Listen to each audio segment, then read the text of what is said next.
we Eddie, have, let me add something in quickly on the jam chuck he was doing. The lesson learned from the class I took is if you're pushing it in on a jam chuck like that, that jam chuck is actually the best way to put anything, bowls and everything.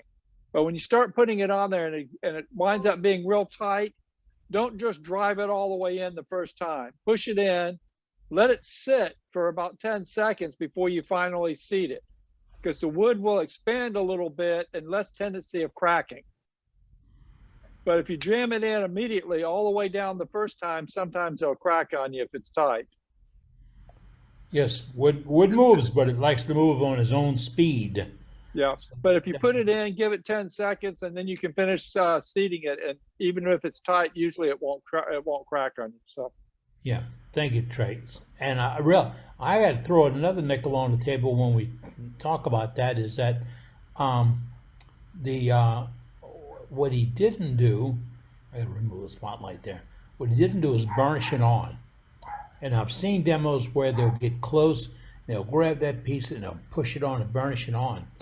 Uh, the just think about the amount of heat that comes out and which side gives up first. You know, all you're doing is pressing two pieces of wood, and one of them is going to give up, one's not, and that's where the burnish occurs. So rather than burnish, trim it lightly like Scott did. If you get so close that you feel like there's a little bit of movement, a simple strip of toilet paper, Yeah.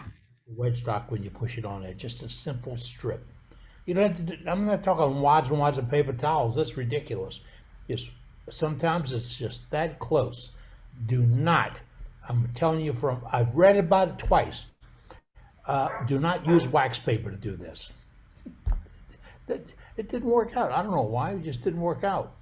But if you got an idea on how to do that or fit it, make it go a little bit better, share it with us. On our Sometimes, Eddie, a little spritz of water will help swell that just enough.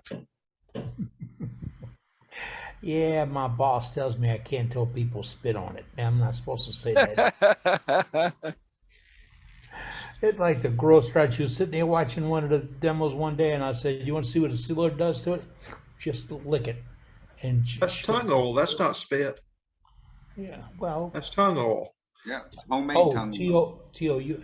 Oh, you spell it differently. Okay. Um,